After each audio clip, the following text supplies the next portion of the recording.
मीठा how how, खट्टा थू थू थू। मीठा हाउ हाउ खट्टा थू थू थू। ये कर रहे हैं रणवीर सिंह। मतलब जो फिल्में हिट हो उसको हम काम करेंगे और जो फ्लॉप हो उसे दूर करेंगे। तभी तो मैंने कहा कि मीठा हाउ हाउ खट्टा थू थू थू थू थू थू कर रहे हैं। नमस्कार, आप देख रहे हैं तिवारी भैया, मैं हूं वेद प्रकाश। 1983 के बेस पे क्रिकेट के विश्व कप के आधारित पे फिल्म जो बनी थी वो अब फिल्म 83 औंधे मुंह गिर गई है, पलट गई है, डूब गई है, बेड़ा गर्क हो चुका है उस फिल्म का। लेकिन 83 से मोहब्बत है, विश्व कप से मोहब्बत है, कपिल देव साहब से मोहब्बत है, लेकिन ना, दूर। तो ये फिल्म जब से गिरी है औंधे मुंह, तब से कहीं ना कहीं सदमे में है रणवीर सिंह और उनकी लुगाई। और वो अब डिसीजन लिया है, उन्होंने कह दिया है कि अब मैं कोई बायोपिक पे काम नहीं करूंगा। इसका मतलब आपने कपिल देव साहब का अपमान कर दिया। रणवीर सिंह, आपने अपमान कर दिया। क्यों? क्योंकि ये फिल्म औंधे मुंह गिर गई है। हमें 83 पे भी गर्व है, हमें वर्ल्ड कप पे भी गर्व है, हमें कपिल देव साहब पे भी गर्व है। लेकिन जो आपका मुखौटा था और आपकी लुगाई का मुखौटा था वो जनता जनार्दन ने नकारा है। लेकिन जो चाटने वाले पत्रकार हैं, जो चाय बिस्कुट के पत्रकार हैं, जो वहां पे महिमा मंडल करते हैं, जो कलाकारों के घर में बाहर में टेंट डाल के बैठे हुए हैं, वो तो यही कहते हैं कि कोरोना के कारण ये फिल्म डूब गई। अरे यार, कोरोना के कारण डूब गई तो पुष्पा फिल्म कैसे छाप रही है पैसे? लगातार गोनी भर रही है पैसे से, लगातार गोनी पे गोनी जूट का भरा जा रहा है पैसे से। लेकिन ये फिल्में औंधे मुंह गिर गई क्योंकि कलुकार का चेहरा जनता जनार्दन ने पहले ही से देख लिया है। अब वो जेएनयू में इनकी लुगाई का और कुछ दिन पहले रणवीर सिंह का, जिन्होंने की सुशांत भाई पे मजाक उड़ाया था। और सुशांत सिंह राजपूत के इंसिडेंट के बाद तो जनता जनार्दन ने समझ ही गए हैं कि दोगला चेहरा कैसे है और इनको मौका नहीं मिलना चाहिए। और ये जीता जागता उदाहरण सेट कर दिया 83 फिल्म जब से डूबी है।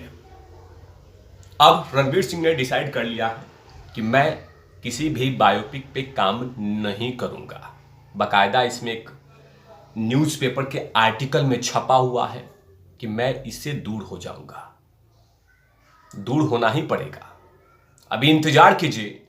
इस फिल्म के डूबने से जितना नुकसान हुआ है, लगभग 170 करोड़ का नुकसान हुआ है। जो नुकसान हुआ है उसके बाद भी बहुत सारे कलाकारों के और बहुत सारे बड़े बड़े डायरेक्टरों के सांस फूलने लगे हैं, ऊपर नीचे होने लगे हैं कि जनता जनार्दन साउथ के फिल्मों की तरफ आगे बढ़ रही है और इनको पीछे कर रही है। जो रिपोर्ट है कि एक साउथ की फिल्में जितनी भी रिलीज हुई अभी तक वो 3000 करोड़ से भी ज्यादा का बिजनेस इस मुल्क में कर चुकी है। साउथ की ऐसी सी फिल्म रिलीज हुई है जो लगभग 3000 करोड़ का बिजनेस कर चुकी है। अब इनको यह संदेश जा रहा है कि देख लो भैया, धीरे धीरे नहीं, एकदम तेजी से मैराथन की तरह साउथ की फिल्में नॉर्थ इंडिया में और पूरे इंडिया में छा रहा है और जनता जनार्दन उनको हाथों हाथ ले रहा है। लेकिन जब गटरवुड की फिल्में फ्लॉप होती हैं तो कहा जाता है कि कोरोना चल रहा है, 50% ऑक्यूपेंसी पे सिनेमा हॉल खुले हुए हैं, ये कारण था, वो कारण था, ये कारण था। सुशांत सिंह राजपूत के साथ जो घटना घटी थी वो कहीं पे भी सही नहीं था। और ऐसे बहुत सारे कलाकार सामने आके कहते हैं कि कैसे कैसे फिल्में ली जाती है, कैसे कैसे फिल्में कराई जाती है, ये जनता जनार्दन को पता है और पता चल गया है। जो रवैया सुशांत सिंह राजपूत के साथ हुआ था वो जनता भूलने वाली नहीं है। और जो कुछ बचा हुआ था वो देश विरोधी ताकतों के साथ खड़ा होना, ये भी जनता को पता चल गया है कि तुम लोग हो कौन और तुम्हारी सोच कैसी है। और ऊपर से समीर वानखेड़े ने आप लोग के कसीदे जो पढ़े हैं एनसीबी में, जो आपकी सोच रखी है वो जनता के दिलों से उतर गई है।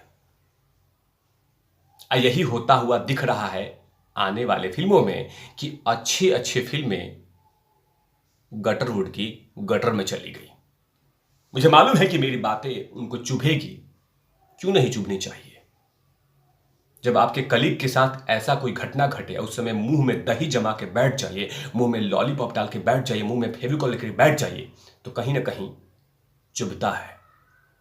सुशांत सिंह राजपूत भी एक बायोपिक किया था, MS धोनी अनटोल्ड स्टोरी, जिसमें देश की जनता जनार्दन ने हाथों हाथ लिया और आज भी उस फिल्म को देखना पसंद करती है और जमकर देखती है। यहां तक कि बॉम्बे हाईकोर्ट के जज साहब ने भी कहा था कि मैंने जब सुशांत सिंह राजपूत की जो अनटोल्ड स्टोरी देखी थी, MS धोनी, वो कहीं ना कहीं शानदार एक्टिंग था, लेकिन उस उगते सूरज को डुबो के रख दिया गया, चमकते सितारे को डुबो के रख दिया गया। अब उस समय वो तमाम बड़े कलाकार मुंह में दही जमा के बैठे हुए थे, तो कहीं ना कहीं जनता जनार्दन को दिखती है। और वैसे बहुत सारे एग्जाम्पल सेट कर दिया जनता जनार्दन ने इस कोरोना काल में कि साउथ के फिल्में सबसे ज्यादा पैसे कमा रही है, लेकिन बड़े बड़े फिल्में औंधे मुंह गिर रही है।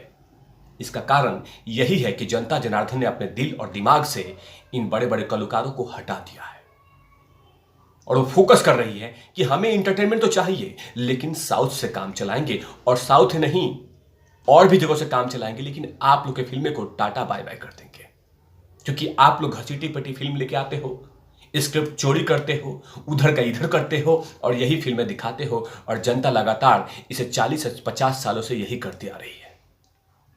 लेकिन अब जनता जनार्दन जाग गई है और जो कुछ हो रहा है वो बिल्कुल जनता के अकॉर्डिंग ही हो रहा है, क्योंकि जो नुकसान हुआ है 83 को, उनके डायरेक्टर कबीर खान को, अब वो झेल नहीं पा रहे हैं और उन्होंने कह दिया है ये रणवीर सिंह की अब हम इसे दूर रहेंगे बायोपिक से।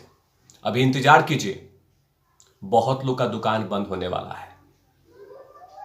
या तो सोच बदलिए, वरना देश बदलना शुरू हो चुका है, क्योंकि उसका एग्जाम्पल ये रहा कि बड़े बड़े फिल्में अभी औंधे मुंह गिरी हुई है, औंधे मुंह गिरी हुई है। इससे उन तमाम कलाकारों के सांस ऊपर नीचे डाली हो रहा है। डेल्टा वेरिएंट से नहीं, कोरोना से नहीं, जनता जनार्दन के गुस्से से ये प्रॉब्लम हो रहा है। इसलिए एक संदेश है, चोट है, और अभी जनता बहुत सारी अभी इलाज करने वाली है। जनता मालिक होती है, जनता जनार्दन होती है, इसके अकॉर्डिंग चलना पड़ता है, क्योंकि कोई भी व्यक्ति को बनाना और बिगाड़ना जनता जनार्दन के बेस पे ही होता है। लेकिन कहीं ना कहीं अभी एक संदेश गया है इनको, रणवीर सिंह को, कि अब सुधर जा। अब बचा खुचा जो था वो NCB ने तो पूरा कर ही दिया इनको, क्योंकि इनके जो अंदर में माल फूकना, माल है क्या, माल क्या, ये तमाम चीज़ें जो दिख रहा था वो जनता के दिमाग और दिल दोनों में घुसी हुई है। इसीलिए जनता अब टाटा बाय बाय कर रही है और साउथ के फिल्मों की तरफ लगातार दौड़ रही है। साउथ की फिल्में भी हमारे तरफ आ रही है और हम जमकर लुत्फ उठा रहे हैं। तब तक के लिए आप देखते रहिए तिवारी भैया। मैं हूं वेद प्रकाश, कैमरामैन धूल लाठी के साथ। Open not lovies.